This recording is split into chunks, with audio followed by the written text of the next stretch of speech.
अस्सलाम वालेकुम नाज़रीन, मैं तुहाडा अपना इमरान सावम ते पंजाबी व्लॉग लैके हाज़र हाँ तुहाडी खिदमत दे विच। ते असीं अज गलबात करांगे मां दी हयाती दे उपर, मां दी शान दे विच गलबात कीती जाएगी, क्योंकि मावां ठंडियां छावां बहुत सारे शायर अदीबां ने भी इस तरह दे मिसरे कहे ठंडियां छावां ते प्यो तंदूर नहीं तपदे तंदूर आ बंदा।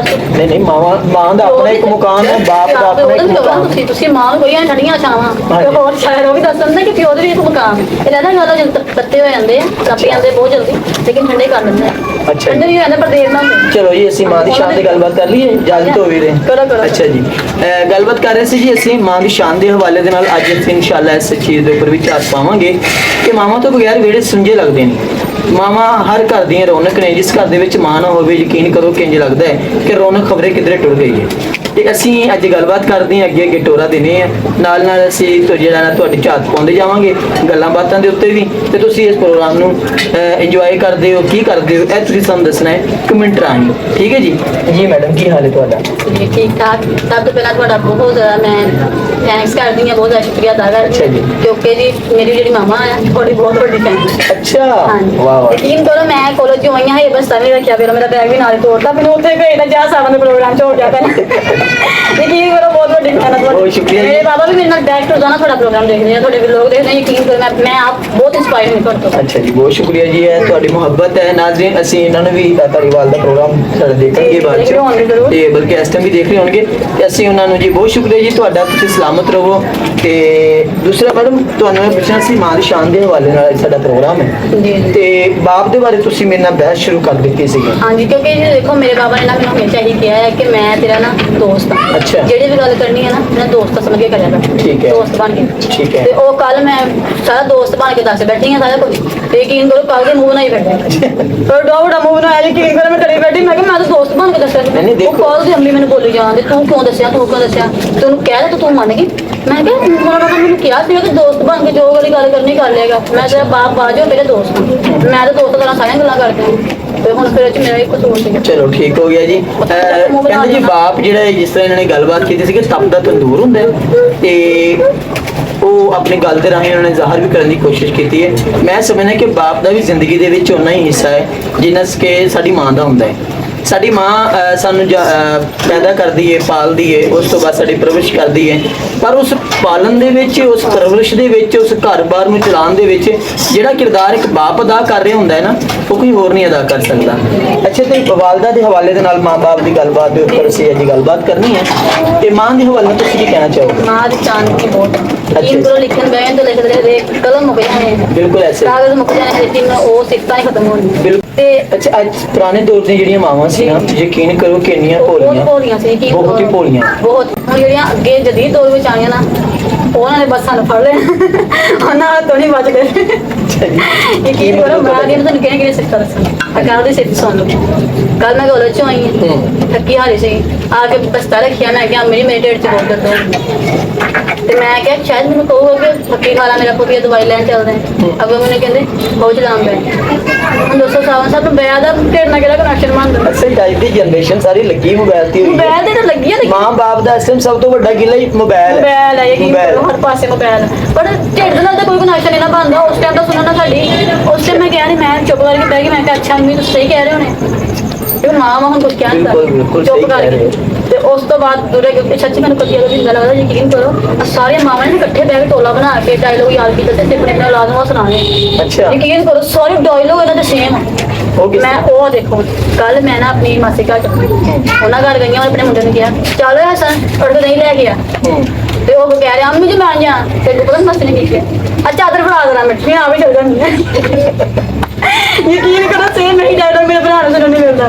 ਮੇਰੇ ਵੀਰੇ ਨੂੰ ਤਾਂ ਇਹ ਦੋਨਾਂ ਹੀ ਡਾਇਲੋਗ, ਜਦੋਂ ਵੀ ਕੋਈ ਸਮਾਨ ਲੈਣਾ ਹੋਵੇ ਚਾਦਰ ਫੜਾ ਮੈਂ ਆਪ ਚਲ ਜਾਂਦੀ। ਨਾ ਨਹੀਂ ਕਰਨੀ, ਨਾ ਗਾਦੀ ਕਰੋ, ਸਾਰੀ ਗੱਲ ਨਾ ਕਰੋ। ਮੈਂ ਤਾਂ ਲੱਗੀ ਨਹੀਂ ਸਿਰਫ ਦੱਸਾਂ। ਅੱਛਾ। ਉਸ ਤੋਂ ਬਾਅਦ ਵੱਡੀ ਦਾ ਡਾਇਲੋਗ ਸੁਣ ਲਓ। ਵੱਡੀ ਤੇ ਮੈਂ ਨੇ ਬੇਟੀ ਨਾ ਗੋਸ਼ਤ ਕਟਵਾਉਣ ਸੀ ਬੈਠੇ, ਗੋਸ਼ਤ ਕਟਵਾਉਣੇ। ਤੇ ਮੈਂ ਕਿਹਾ ਗੋਸ਼ਤ ਕਟਵਾਉਂਦੇ ਕਿਤੇ ਅਚਾਨਕ ਲੱਗ ਗਈ ਮੇਰੀ ਛੁਰੀ, ਉਹ ਖੂਨ ਨਿਕਲਣ ਲੱਗ ਗਿਆ। ਲੇਕਿਨ ਮੇਰੇ ਇੰਨਾ ਖੂਨ ਨਿਕਲਿਆ ਮੇਰੇ ਹੱਥ ਦੇ ਉੱਪਰ। ਮੈਂ ਕਹਿੰਦੀ ਹਾਂ ਅੰਮੀ ਦੱਸ ਦਿਓ ਮੈਂ ਕੀ ਲਾਵਾਂ। ਤੂੰ ਮੈਂ ਕਿਹਾ ਟੋਪ ਦੱਸਣਗੇ ਕੋਈ ਲਾ ਲਾ ਕੇ ਸਟੇਟਸ ਲਾ ਮੇਰਾ ਪੁੱਤ। ਮੈਂ ਉੱਥੇ ਹੀ ਚੁੱਪ। ਕੀ ਬੰਦਾ ਕਰੇ ਯਕੀਨ ਕਰੋ। ਅੱਛਾ ਜਿਹੜੇ ਗੱਲਾਂ ਸੁਣਾਉਂਦੇ ਹੋ ਬਿਲਕੁਲ ਸਹੀ ਹੋਈਆਂ, ਫਿਰ ਬੰਦੇ ਨੂੰ ਚੁੱਪ ਕਰਨਾ ਪੈਂਦਾ ਕਿ ਸਹੀ ਕਹਿ ਰਹੇ। ਕਿਉਂਕਿ ਅੱਜ ਕੱਲ੍ਹ ਸਾਡਾ ਅਲਮੀਆ ਬਣ ਗਿਆ ਨਾ ਕਿ ਕੋਈ ਵੀ ਹਲਕਾ ਜਿਹਾ ਕਿਸੇ ਨੂੰ ਨਿੱਛ ਵੀ ਆਉਂਦੀ ਹੈ ਨਾ, ਹਾਂ, ਜਾਂ ਕਿਤੇ ਕੋਈ ਬਾਹਰ ਦੋਸਤ ਦਾ ਬਾਪ ਆ ਪਹਿਲੇ ਸਟੇਟਸ ਲਗਾਉਂਦੀ ਹੈ। ਅੱਜ ਦੀ ਜਨਰੇਸ਼ਨ ਜਿਹੜੀ ਹੈ ਉਹ ਕਹਿੰਦੇ ਕਿ ਵੀ ਅਸੀਂ ਕਿਤੇ ਖਾਣ ਪੀਣ ਗਏ ਹਾਂ, ਉਹਦੀ ਤਸਵੀਰ ਖਿੱਚ ਕੇ ਟੱਕ ਲਗਾਣੀ, ਖਬਰੇ ਕਿਹਨਾਂ ਨੂੰ ਸਾੜਦੇ ਆ, ਮੇਰੀ ਤੇ ਸਮਝ ਚੋਂ ਬਾਹਰ ਆ। ਤੇ ਬਾਕੀ ਮਾਵਾਂ ਬਹੁਤ ਭੋਲੀਆਂ ਹੁੰਦੀਆਂ, ਯਕੀਨ ਕਰੋ ਕਿ ਮਾਵਾਂ ਦੇ ਬਾਰੇ ਤੇ ਮੈਂ ਹੁਣ ਕੁਝ ਨਹੀਂ ਕਹਿਣਾ। ਕੱਲ ਮੈਂ ਬੈਠੀ ਸੀ ਮਿਲਿਆ ਕਰਨ ਪਰਸੋਂ ਦਾ ਵਕਤ, ਪਰਸੋਂ ਬੈਠੀ ਸੀ ਮੈਂ ਤੇ ਮੈਂ ਨਾ ਤੇਰੇ ਅੰਮੀ ਲੇਟੇ ਹੋਏ ਸੀਗੇ ਮੈਂ ਬਾਹਰ ਰੱਖ ਕੇ ਮੈਂ ਪੁੱਛਿਆ ਮੈਂ ਬੜੀ ਪਰੇਸ਼ਾਨ, ਮੈਂ ਕਿਹਾ ਸ਼ਾਇਦ ਤਬੀਅਤ ਨਹੀਂ ਠੀਕ ਹੋ ਜਾਂ ਫਿਰ ਪਤਾ ਨਹੀਂ ਕੀ ਹੋਇਆ। ਮੈਂ ਪੁੱਛਦਾ ਮੈਂ ਕਿਹਾ ਅੰਮੀ ਜੀ ਕੀ ਹੋਇਆ, ਕਿਹਾ ਹੈ ਤਬੀਅਤ ਠੀਕ ਹੈ ਤੁਹਾਡੀ? ਅੱਗੋਂ ਮੇਰੇ ਮੂੰਹ ਦੇਖ ਕਹਿੰਦੇ ਮੇਰੀ ਤਬੀਅਤ ਠੀਕ ਹੈ, ਤੁਹਾਨੂੰ ਦੱਸ ਰਿਹਾ ਮੋਬਾਈਲ ਠੀਕ ਹੈ। ਮੋਬਾਈਲ ਦੀ ਗੱਲ ਫਿਰ ਉਹ ਘੁੰਮ ਘੁਮਾ ਕੇ ਸੋਈ ਮੋਬਾਈਲ ਦੀ ਆ ਗਈ, ਯਕੀਨ ਕਰੋ ਨਾ ਉੱਥੇ ਜੋ ਮੈਂ ਕਿਹਾ ਮੋਬਾਈਲ ਤੇ ਮੇਰਾ ਠੀਕ ਆ, ਨਹੀਂ ਫਿਰ ਬੈਟਰੀ ਲੋ ਹੋਣੀ। ਮੈਂ ਕਿਹਾ ਬੈਟਰੀ ਵੀ ਫੁੱਲ ਚਾਰਜ ਆ, ਵੇਖ ਲਓ ਮੇਰਾ ਹੱਥ 'ਚ ਆ। ਮੈਂ ਤੁਹਾਨੂੰ ਵੈਸੇ ਹੀ ਪੁੱਛਿਆ ਵਾ ਤੁਹਾਡੇ ਤੁਸੀਂ ਪਏ ਹੋਏ ਆ, ਨਹੀਂ ਤੂੰ ਮੈਨੂੰ ਨਾ ਪੁੱਛ ਜਾ ਰਹਿਣ ਮੈਂ ਉੱਥੇ ਚੱਲ। ਅਸਲ 'ਚ ਇੱਥੇ ਤੁਹਾਡੇ ਮਾਸ਼ਾਅੱਲਾ ਗੱਲਾਂ ਮੈਨੂੰ ਬੜੀਆਂ ਚੰਗੀਆਂ ਲੱਗੀਆਂ ਅੱਜ ਦੀਆਂ ਮਾਵਾਂ ਦੇ ਹਵਾਲੇ ਦੇ ਨਾਲ, ਪਰ ਜਿਹੜੀਆਂ ਆਉਣ ਵਾਲੇ ਦੌਰ ਦੀਆਂ ਮਾਵਾਂ ਨੇ ਨਾ, ਹਾਂ ਇਹ ਤਾਂ ਗੱਲ ਮੈਂ ਦੱਸਣੀ ਸੀ। ਆ ਇਹਨਾਂ ਨੂੰ ਦੱਸੋ, ਇਹਨਾਂ ਨੂੰ ਯਕੀਨ ਕਰੋ ਅੱਜ ਕੱਲ੍ਹ ਦੀ ਮਾਵਾਂ ਨੂੰ ਪਤਾ ਹੀ ਕੁਛ ਨਹੀਂ, ਜਿਹੜੀਆਂ ਸਾਡੀਆਂ ਮਾਵਾਂ ਵਿਚਾਰੀਆਂ ਸੋਹਣੀਆਂ ਭੋਲੀਆਂ ਇਹਨਾਂ ਨੂੰ ਨਹੀਂ ਪਤਾ ਕਿ ਸਨੈਪਚੈਟਾਂ ਕੀ ਆ, ਇੰਸਟਾ ਤੇ ਅਸੀਂ ਕੀ ਕਰਦੇ ਫਿਰਦੇ, ਕਿਹੜੀ ਸਟੋਰੀ ਪਾਉਂਦੇ ਆਉਣ ਲੱਗੇ ਤੇ ਜਾਣ ਲੱਗੇ, ਉਹਨਾਂ ਨੂੰ ਨਹੀਂ ਪਤਾ ਕਿਹੜੇ ਸਟੇਟਸ ਲੱਗਦੇ ਆ, ਉਹਨਾਂ ਨੂੰ ਕਹਿੰਦੇ ਵੀ ਨਹੀਂ ਪਤਾ ਸਟੇਟਸ ਤੇ ਪ੍ਰਾਈਵੇਟ ਲੱਗ ਜਾਂਦੀ ਹੈ। ਅੱਜ ਕੱਲ੍ਹ ਤੋਂ ਲਾ ਦੇ ਕੁਛ ਕਰਦੀ ਹੈ, ਅੱਜ ਸਟੇਟਸ ਵਿਖਾਉਣ ਦਾ ਵਿਖਾਉਂਦੀ ਹੈ, ਨਹੀਂ ਵਿਖਾਉਣਾ ਚਲੋ ਜੀ ਲੁਕੋਤਾ। ਤੇ ਮੈਂ ਇਹਨਾਂ ਨੂੰ ਦੱਸਣ ਨਹੀਂ ਆ ਜਿਹੜੀਆਂ ਆਉਣ ਵਾਲੇ ਦੌਰ ਦੀਆਂ ਮਾਵਾਂ ਉਹ ਬਹੁਤ ਚਲਾ ਗਿਆ, ਉਹਨਾਂ ਨੇ ਤੁਹਾਨੂੰ ਆ ਨਹੀਂ ਕਹਿਣਾ ਪੁੱਤ ਤੁਸੀਂ ਕਰੀ ਜਾਓ ਜੇ ਕਰਦੇ ਆ, ਸਾਨੂੰ ਤਾਂ ਪਤਾ ਹੀ ਨਹੀਂ। ਤੇ ਤੁਸੀਂ ਇਹ ਵੀ ਨਹੀਂ ਕਹਿ ਸਕਦੇ ਅੰਮੀ ਜੀ ਤੁਹਾਨੂੰ ਨਹੀਂ ਪਤਾ, ਤੁਹਾਨੂੰ ਕੀ ਪਤਾ ਕੀ ਆ, ਸਾਨੂੰ ਪਤਾ ਸੀ ਕੀ ਕਰਨਾ ਹੈ। ਇਹ ਕੰਮ ਜਿਹੜੇ ਜ਼ਰੂਰੀ ਹੁਣੇ ਕਰ ਲਓ, ਬਾਅਦ ਜਿਹੜੀ ਤੁਸੀਂ ਕਰ ਸਕਦੇ ਹੋ। ਬਲਕਿ ਨਾ ਉਹਨਾਂ ਨੇ ਅੱਗੇ ਆ ਕੇ ਕਹਿਣਾ ਪੁੱਤ ਬਸ ਕਰ, ਹਾਂ ਬਸ ਕਰ, ਮੈਨੂੰ ਪਤਾ ਵਾ, ਤੁਸੀਂ ਕਹਿੰਦੇ ਸਾਨੂੰ ਕੁਝ ਪਤਾ ਨਹੀਂ ਹੈਗਾ। ਸਾਡੇ ਮਾਸ਼ਾਅੱਲਾ 1 ਮਿਲੀਅਨ ਫਾਲੋਅਰ ਹੁੰਦੇ ਸੀ, ਸਹੀ ਸਹੀ ਇਹੀ ਗੱਲ ਹੋਣੀ ਹੈ। ਹਕੀਕਤ ਹੈ। ਉਹਨਾਂ ਨੇ ਇਹ ਆਉਣ ਵਾਲੇ ਵਕਤ ਦੀਆਂ ਮਾਵਾਂ ਨੇ ਨਾ, ਉਹਨਾਂ ਨੂੰ ਤੇ ਮੈਨੂੰ ਤੇ ਇੱਥੇ ਤੱਕ ਇਹ ਵੀ ਲੱਗਣ ਦੇ ਕਿ ਕੱਲ ਨੂੰ ਜਦੋਂ ਰਿਸ਼ਤੇ ਹੋਣੇ ਹਨ, ਰਿਸ਼ਤਿਆਂ ਦੇ ਵਿੱਚ ਪਹਿਲੇ ਪੁੱਛਣ ਵਾਲੇ ਨੇ ਜਿਹੜੇ ਆਉਂਦੇ ਨੇ ਰਿਸ਼ਤਾ ਵੇਖਣ ਵਾਸਤੇ, ਉਹਨਾਂ ਨੇ ਇਹੀ ਪੁੱਛਿਆ ਕਰਨਾ ਮਾਸ਼ਾਅੱਲਾ ਕੁੜੀ ਦੇ ਫਾਲੋਅਰ ਕਿੰਨੇ ਜਾਂ ਕੁੜੀ ਦੇ ਫਾਲੋਅਰ ਕਿੰਨੇ ਹੈ, ਕਿਉਂਕਿ ਇੰਨੀ ਇਸ ਟਾਈਮ ਦੁਨੀਆ ਜਿਹੜੀ ਹੈ ਨਾ, ਖਾਸ ਕਰਕੇ ਅੱਜ ਦੀ ਜਨਰੇਸ਼ਨ ਜਿਹੜੀ ਹੈ ਉਹ ਸੋਸ਼ਲ ਮੀਡੀਆ ਦੇ ਦੁਆਲੇ ਇੰਨਾ ਕੁ ਹੋ ਚੁੱਕੀ ਹੈ, ਇੰਨਾ ਕੁ ਜ਼ਿਆਦਾ ਉਹਦੇ ਵਿੱਚ ਉਹ ਆਪਣੇ ਰਿਸ਼ਤਿਆਂ ਦੀ ਕਦਰ ਗਵਾ ਬੈਠੇ ਆ। ਜਿੱਥੇ ਸਾਡੇ ਟਾਈਮ ਕੱਢ ਕੇ ਭੈਣਾਂ ਭਾਈਆਂ ਨੂੰ ਮਿਲਣ ਜਾਣਾ ਹੁੰਦਾ ਸੀਗਾ, ਰਿਸ਼ਤੇਦਾਰਾਂ ਨੂੰ ਮਿਲਣਾ ਹੁੰਦਾ ਸੀ, ਹੁਣ ਉਹ ਕਹਿੰਦੇ ਆ ਕਿ ਜੀ ਮਿਲਣਾ ਕੀ ਹੈ, ਸਟੇਟਸ ਲਗਾ ਦਿਓ, ਉੱਥੇ ਹਾਲ ਚਾਲ ਪੁੱਛ ਲਓ, ਫੋਨ ਤੇ ਪੁੱਛ ਲਓ, ਬਸ ਠੀਕ ਹੈ, ਗੱਲ ਖਤਮ, ਮੁੜ ਕੇ ਆਪਣੀ ਦੁਨੀਆ 'ਚ ਮਗਨ ਹੋ ਜਾਓ। ਤੇ ਇਹਨਾਂ ਸੋਸ਼ਲ ਮੀਡੀਆ ਦੇ ਉੱਤੇ ਸਾਨੂੰ ਨੌਲੇਜ ਵੀ ਬੜਾ ਮਿਲਿਆ, ਬਹੁਤ ਸਾਰੀਆਂ ਚੀਜ਼ਾਂ ਇੱਥੋਂ ਮਿਲੀਆਂ, ਪਰ ਪ੍ਰੋਬਲਮ ਇਹ ਬਣੀ ਹੈ ਕਿ ਅਸੀਂ ਆਪਣੇ ਤੋਂ ਦੂਰ ਹੋ ਗਏ, ਬਿਲਕੁਲ ਦੂਰ ਹੋ ਗਏ। ਠੀਕ ਹੈ। ਇੱਥੇ ਅਸੀਂ ਟਾਈਮ ਕੱਢ ਕੇ ਮਿਲਣ ਜਾਣਾ, 3 ਦਿਨ 2-3 ਦਿਨ ਰਹਿ ਕੇ ਆਣਾ, ਹੁਣ ਹਾਲ ਚਾਲ ਸਿਰਫ ਫੋਨ ਤੇ ਪੁੱਛਿਆ ਤਾਂ ਬਸ ਖਤਮ। ਕਿ ਉਹ ਜਿਹੜੀ ਰਿਸ਼ਤਿਆਂ ਦੀ ਕਦਰ ਸੀ ਉਹ ਖਤਮ ਹੋ ਗਿਆ। ਉਹਦੀ ਵਜ੍ਹਾ ਕਿ ਹਰ ਜਨਰੇਸ਼ਨ ਜਿਹੜੀ ਹੈ ਨਾ ਉਹ ਇਸ ਟਾਈਮ ਭੱਜੀ ਫਿਰਦੀ ਹੈ ਕਿ ਮੈਂ ਵਾਇਰਲ ਹੋਇਆ ਬਸ ਮੈਂ ਵਾਇਰਲ ਹੋ ਜਾਵਾਂ। ਔਰ ਅੱਜ ਦੇ ਦੌਰ 'ਚ ਵਾਇਰਲ ਹੋਣਾ ਕੋਈ ਬਹੁਤੀ ਵੱਡੀ ਗੱਲ ਨਹੀਂ ਹੈਗੀ, ਤੇ ਔਖਾ ਵੀ ਨਹੀਂ ਹੈਗਾ। ਹੁਣ ਨਹੀਂ ਔਖਾ ਯਕੀਨ। ਹੁਣ ਇੱਕ ਵਕਤ ਸੀ ਜਿਸ ਵੇਲੇ ਲੋਕ ਸਟਰਗਲ ਕਰਦੇ ਸੀਗੇ, ਪੂਰੀ ਮਿਹਨਤ ਕਰਦੇ ਸੀ ਤੱਕ ਪਹੁੰਚਣ ਲਈ। ਹੁਣ ਤੇ ਸੋਸ਼ਲ ਮੀਡੀਆ ਦੇ ਉੱਤੇ ਆ ਕੇ ਕੋਈ ਇੱਕ ਬੰਗੀ ਮਾਰੋ ਪੁੱਠੀ ਸਿੱਧੀ ਤੁਸੀਂ ਵਾਇਰਲ, ਠੀਕ ਹੈ।